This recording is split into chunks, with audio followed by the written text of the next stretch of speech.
Olá, como eu sempre comento, uma das atividades típicas da corregedoria é promover ações educativas e de prevenção de ilícitos. Com essa ideia, nós estamos lançando hoje uma nova ação, que é trazer convidados para tratar de temas correcionais. Hoje, o nosso convidado é o Corregedor-Geral da União, Ricardo Wagner de Araújo. Tudo bem? Como você está? Tudo Muito bem? obrigada por estar aqui e participar do lançamento dessa ação. A ideia é fazer uma única pergunta para cada convidado sobre um tema correcional.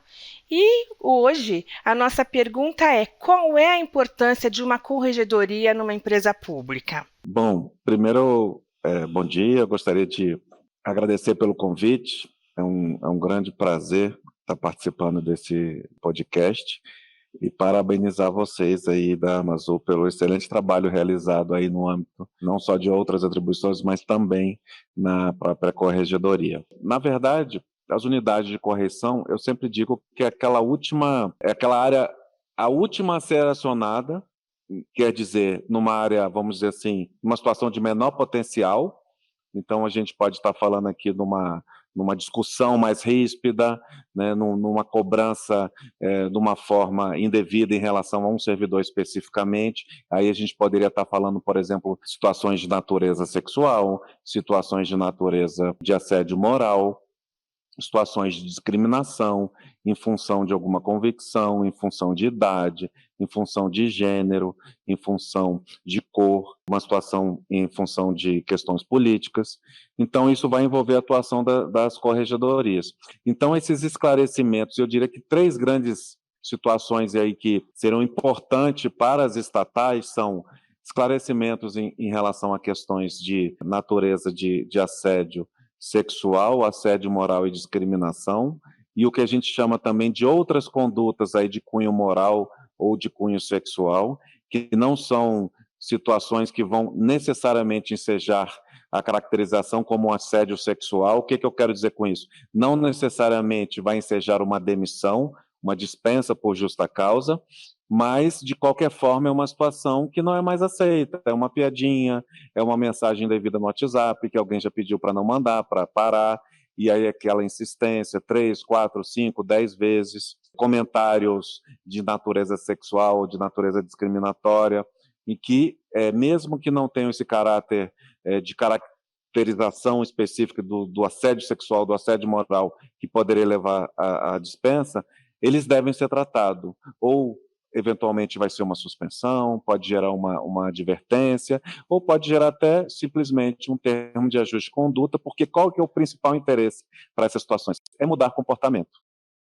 Não adianta só ficar fazendo processo, aplicando sanção, e muitas das vezes o empregado nem sabe exatamente o que aconteceu e, mais ainda, o que se espera dele. E eu diria que as corregedorias, a gente precisa quebrar um pouco essa imagem da corregedoria praticamente com um caráter punitivo, um caráter repressivo, de instauração de processo disciplinar, processo sancionador e aplicação de sanção.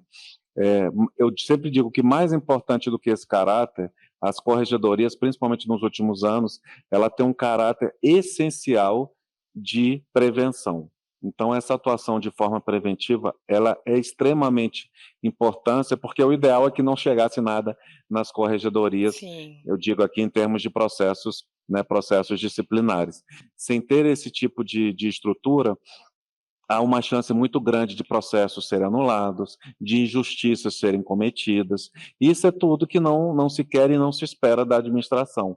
Então, as corregedorias, as unidades de correção, elas têm uma relevância fundamental e, inclusive, elas servem não só, vamos dizer assim, para manter um clima regular nas estatais e nos órgãos, no sentido de resolver essas questões mais, vamos dizer, as mais gravosas, né, seriam as mais gravosas que deveriam sempre chegar nas corregedorias, mas também para dizer que determinadas situações, para pontuar que isso não é situação para ser resolvido no âmbito das corregedorias, né? Da nossa experiência, a gente já verificou algumas situações que tudo é mandado para a corregedoria, né?